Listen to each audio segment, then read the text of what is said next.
Hello learners, welcome back. Welcome to economics fundamentals. हमने अपनी पिछली वीडियो में बात की थी कि प्लान क्या है, उसके ऑब्जेक्टिव्स क्या हैं।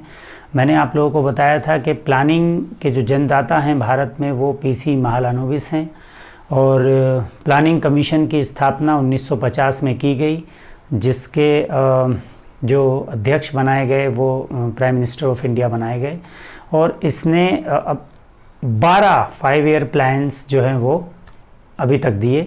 जो 12वां 5 ईयर प्लान चल रहा था 2012 से 2017 के बीच, जितने भी 5 ईयर प्लान्स हैं वो स्टार्ट होते हैं 1 अप्रैल से और एंड होते हैं 31 मार्च को at the end of 5 years. तो जब 12th 5 ईयर प्लानिंग थी उसी दौरान जनवरी 2015 में जो प्रेजेंट गवर्नमेंट है, एनडीए गवर्नमेंट है, which is led by BJP, Bharatiya Janata party, इन्होंने डिसाइड किया कि प्लानिंग कमीशन को डिसॉल्व कर दिया जाए और उसके जगह नीति आयोग ने ले ली। नीति आयोग का काम भी है वो सारी स्ट्रेटजी बनाना, पॉलिसी फॉर्मुलेशन करना, जिससे हमारा जीडीपी जो है वो उसको पेस ग्रोथ मिल सके। तो अभी प्लानिंग कमीशन नहीं है, अब नीति आयोग है, जो 12वीं 5 ईयर प्लानिंग के दौरान ही बना दिया गया था। तो इससे पहले 12 5 ईयर प्लान्स आए, बीच बीच में कुछ 1 ईयर प्लानिंग भी आई। तो इस पर हम बात करते हैं। ये मैंने पीछे आपके लिखे हुए हैं, 7th 5 ईयर प्लान्स तक लिखा है, इसके बाद मैं आपको बताऊंगा। तो पहला जो 5 ईयर प्लान है हमारा वो शुरू होता है 1951 में, जो चलता है 1956 तक। First 5 year planning commenced on 1st April 1951 and ends till 31st March 1956. The main focus of area was agriculture. Agriculture को मेन फोकस बनाया गया था। तो इसमें मैंने यहाँ पर ड्यूरेशन लिखा है प्लानिंग का, आप देखेंगे। फर्स्ट प्लान जो है वो 1951 से 56 तक यानी 5 ईयर्स की ड्यूरेशन में रहा और इसका पहला ऑब्जेक्टिव था इंक्रीज इन एग्रीकल्चरल प्रोडक्शन, खेती में जो प्रोडक्शन है उसको बढ़ाना, और दूसरा था इक्विटेबल डिस्ट्रीब्यूशन ऑफ प्रोडक्शन यानी ग्रोथ इक्विटी। मैंने आपको बताया था जो गोल्स हैं प्लानिंग के वो क्या हैं: growth, self reliance, modernisation, equity. ठीक है, तो यहाँ ग्रोथ इक्विटी देखिए आप कवर हो रहा है। दूसरे क्या है, एग्रीकल्चर में जितना प्रोडक्शन बढ़ेगा उससे, क्योंकि हमारी मेनली जो पॉपुलेशन है that was dependent on the agriculture self, तो उसके लिए कम से कम हमारा जो है वो सेल्फ सफिशिएंट इतना फूड हो जाए हमारे पास कि हम कहीं से इंपोर्ट ना करना पड़े। तो इसके लिए था फिर इक्विटेबल डिस्ट्रीब्यूशन यानी बराबरी का डिस्ट्रीब्यूशन हो, जिसके लिए लैंड रिफॉर्म्स किए गए, जिसकी बात हम पहले कर चुके हैं। अबॉलिशन ऑफ इंटरमीडियरीज और आपका जो है लैंड होल्डिंग्स की ओनरशिप और land ceiling, this we have talked in the previous video. Second जो 5 ईयर प्लान है उसमें जो मेन फोकस था that was given over the industry. तो इसका इसलिए टारगेट था इंक्रीज इन इंडस्ट्रियल प्रोडक्शन और डेवलपमेंट ऑफ हैवी इंडस्ट्री। हमारे यहाँ पर जो इंडस्ट्रीज़ थी उसमें हैवी इंडस्ट्री का अभाव था। डियर लर्नर्स, जैसा कि आप जानते हैं heavy industry like TISCO, Tata iron and steel company, which was incorporated in 1907, but we have very few companies. Apart from that, there was cement industry, some chemical industry was there, but they were very few और उनकी जो growth थी वो notional थी। ये this we have talked earlier in the first chapter, Indian economy on the eve of independence। तो ये इसके ऑब्जेक्टिव थे सेकेंड 5 ईयर प्लान के कि इंक्रीज इन इंडस्ट्रियल प्रोडक्शन और development of heavy industry. Now moving on towards the third 5 year plan, which had the duration of April 1961 to March 1966. So the objective of this planning was self-efficiency, sufficiency in food grains production. यानी food grains का जो production, यानी again the area of interest was shifted from industry towards the agriculture. फिर third planning में हमारे पास जो main focus था वो एरिया कौन सा हुआ, एग्रीकल्चर का हुआ। पहला भी यही था, थर्ड भी यही रहा। सेकंड में इंडस्ट्री किया था हमने। तो फूड ग्रेन्स प्रोडक्शन में सेल्फ सफिशिएंट हो जाएं, इतना पैदा करने लगें कि हमारा खुद का काम चल जाए। फिर है जनरेशन ऑफ एम्प्लॉयमेंट अपॉर्चुनिटीज़, और हम जो रोज़गार के अवसर भी पैदा कर सकें, इसमें ज़्यादा रिडक्शन इन इनइक्वालिटीज़, और जो गैर बराबरी है, समानता है, उसे कम किया जा सके। इसके बाद जब अचीव नहीं हुए तो छोटे छोटे ऑब्जेक्टिव्स को अचीव करने के लिए हमने 3 एनुअल प्लान बनाए। एनुअल मतलब एक एक साल के। तो जो 1 अप्रैल 66 से 67 तक चला, मार्च 67 तक, फिर अप्रैल 67 से मार्च 68, और फिर अप्रैल 68 टू मार्च 69। तो ये 3 1 ईयर के एनुअल प्लान रहे शॉर्ट ऑब्जेक्टिव्स को फुलफिल करने के लिए। फिर अगेन 4th प्लान आया हमारा 69 से 74 के बीच में। इसका टारगेट था accelerating the process of growth का जो प्रोसेस है उसे एक्सेलरेट करना, प्राइस स्टेबिलिटी, जो कीमतें हैं उनको जो है स्टेबल करना। ये किसी भी इकोनॉमी के लिए बहुत बड़ा चैलेंज होता है, तो ये इसके टारगेट फिक्स किए गए थे। 5th जो प्लान था वो 74 टू 79 रहा।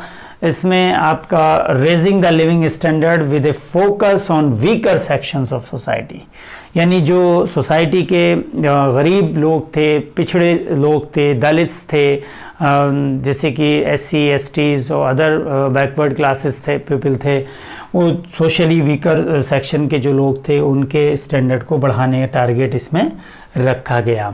फिर 79 से 80 तक फिर एक जो है एनुअल प्लान लगाया गया, और उसके बाद हमारा जो 6th 5 ईयर प्लान आया 80 टू 85।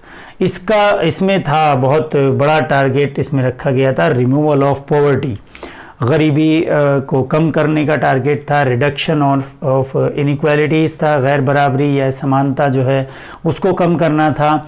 और डेवलपमेंट ऑफ इंफ्रास्ट्रक्चर, जो हमारा इंफ्रास्ट्रक्चर है उसका भी विकास करना था। इंफ्रास्ट्रक्चर आप जानते हैं क्या स्थिति थी on the eve of independence, तो उसे ज़्यादा डिवाइड करना था, और इनइक्वालिटी जो है समानता है उसे कम करना था, और गरीबी को हटाना था। आज भी 21.9% पॉपुलेशन हमारी गरीबी रेखा से नीचे रहती है, तो इसको जो है हटाना था, कम करना था। और 7th 5 ईयर प्लानिंग जो है 85 टू 90 के मध्य आई। इसका टारगेट था जनरेशन ऑफ एम्प्लॉयमेंट अपॉर्चुनिटीज़, रोज़गार के ज़्यादा अवसर पैदा करना, और increase in agricultural productivity. Again agriculture पर फोकस आया कि जो हमारी कृषि की जो उत्पादकता है, उसकी क्षमता है, उसको जो है बढ़ाना था। इसी के बीच आपने देखा जो हमारा मिड 60s और मिड 70s का जो दौर था, उसी में हमारा जो है ग्रीन रिवॉल्यूशन भी आया। इसके लिए मैं अलग से आपको बताऊंगा।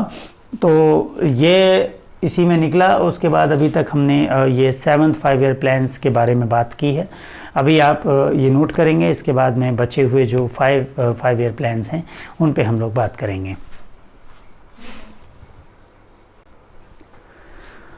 So learners, we have talked till the 7th 5 year planning, which was came to an end on the 31st March 1990. The duration of that was 85 to 90. Now there were 2 annual plans starting from April 1st 1990 to March 31st 1992. So 2 annual plan आए उसके बाद, और फिर हमारी आई 8th planning, 8th 5 year plan आया, जिसकी duration थी 92 से 97। यही वो दौर था जब हमने न्यू इकोनॉमिक पॉलिसी को अडॉप्ट किया था, जिसमें we adopted the policy of LPG, liberalization, privatization and globalization, about which we will be talking in details in the next chapter. So इसके जो टारगेट थे वो थे fuller utilization of man power and universalization of elementary education, IFA, education for all, Sarva Shiksha Abhiyan was one of the part, operation black board, ये सारे जो tools हमने अपनाए यूनिवर्सलाइजेशन ऑफ एलिमेंट्री एजुकेशन के लिए, स्ट्रेंथनिंग ऑफ इंफ्रास्ट्रक्चर, जो हमारा इंफ्रास्ट्रक्चर था उसे बढ़ाने के लिए। फिर 9th 5 ईयर प्लानिंग जो कि 97 से 2002 तक रही। I have written here 02 in spite of 2002। So the target of this planning was agricultural and rural development. Agricultural and rural development, क्योंकि रूरल लोगों का जो मेन ऑक्यूपेशन ही एग्रीकल्चर था। अगर एग्रीकल्चर का डेवलपमेंट होगा तो rural people will be developed as well. फिर नेक्स्ट था growth with price stability. Yes, price stability is very important task for any economy. और checking the growth of population, जो population explosion हमारे यहाँ हो रहा था, एकदम से पॉपुलेशन बढ़ रही थी, उसकी जो ग्रोथ थी उसको रोकना, ये भी एक टारगेट था। फिर 10th 5 ईयर प्लानिंग जो कि 2002 और 2007 के मध्य रही, उसका टारगेट था आपका improving the quality of life through better health and educational facilities. अच्छी हेल्थ और सैनिटेशन रहे, अच्छी पब्लिक हेल्थ पर ध्यान दिया जाए और जो एजुकेशनल फैसिलिटीज़ हैं उनमें सुधार किया जाए, तो ये इसका एक मेन टारगेट था। फिर आपका था reduction in equality through inclusive growth. Yes, inclusive growth का कॉन्सेप्ट यहाँ पर आया। इंक्लूसिव का मतलब है समेशन ऑफ ऑल, सबको शामिल करके सबका साथ सबका विकास, जैसे आज मोदी जी भी अपने जो भाषण होते हैं उसमें कहते हैं, तो ये इंक्लूसिव ग्रोथ का ही एक एग्जाम्पल है। फिर है 11th प्लान है जो 2007 से 2012 के बीच रहा, इसके मल्टीपल टारगेट्स सेट किए गए। अब 11th प्लान में क्या है, टारगेट्स मल्टीपल कर दिए गए कि growth with poverty reduction, growth भी करनी है और इनइक्वालिटी को भी रिड्यूस करना है, पॉवर्टी कम करनी है। Improving quality of education and public health, जो एजुकेशन की क्वालिटी है उसे इम्प्रूव किया जाए और पब्लिक हेल्थ जो फैसिलिटीज़ हैं उनको भी इम्प्रूव किया जाए। Strategy of second green revolution, अब सेकंड ग्रीन रिवोल्यूशन के लिए स्ट्रेटजी बनाना, किस तरीके से उसको लाया जाए एग्रीकल्चर सेक्टर में। फिर generating high quality of jobs, बढ़िया क्वालिटी की जॉब्स जो हैं वो कैसे हम ज़्यादा से ज़्यादा जनरेट कर सकते हैं। प्रोटेक्शन ऑफ एनवायरनमेंट, यस, जैसे एजेंडा 21 जिसमें एनवायरनमेंट प्रोटेक्शन पे बात की गई थी, तो प्रोटेक्शन ऑफ एनवायरनमेंट यानी आप विकास करें लेकिन उसको सस्टेनेबल रखें। Sustainable development is quite different from the development which we witnessed during the industrial revolution, because the development which occurred during the industrial revolution was not sustainable, because sustainable development means when we have a development without compromising the future needs of our coming generation, then that development becomes the sustainable. So protection of environment was there. Then 12th 5 year planning जो 2012 से 2017 के बीच रही, इसका target था faster sustainable and more inclusive growth. ये बहुत बड़ा target इसमें फिक्स किया गया। इसी दौरान 2014 में एनडीए की सरकार भारत में आ जाती है, BJP led NDA government under the prime ministership of Shri Narendra Modi ji. तो वो 2015 में, जनवरी 2015 में, इसके बीच में ही करीब आधा मिड टर्म ही इसका हुआ था 12th 5 ईयर प्लानिंग का, कि प्लानिंग कमीशन को डिसॉल्व कर दिया जाता है और फिर नीति आयोग उसकी जगह ले लेता है। तो eight present NITI Aayog is making the policies for GDP growth and for setting the pace of GDP growth in our country. तो अब जो है वो नीति आयोग है, प्लानिंग कमीशन नहीं रहा है, तो इसने अभी तक 12th 5 ईयर प्लान्स ही प्रपोज किए थे और 12th के बीच में ही नीति आयोग की स्थापना कर दी गई है। So that's all for today's class. I hope you are understanding. Please keep watching our channel. Thank you. Have a nice day.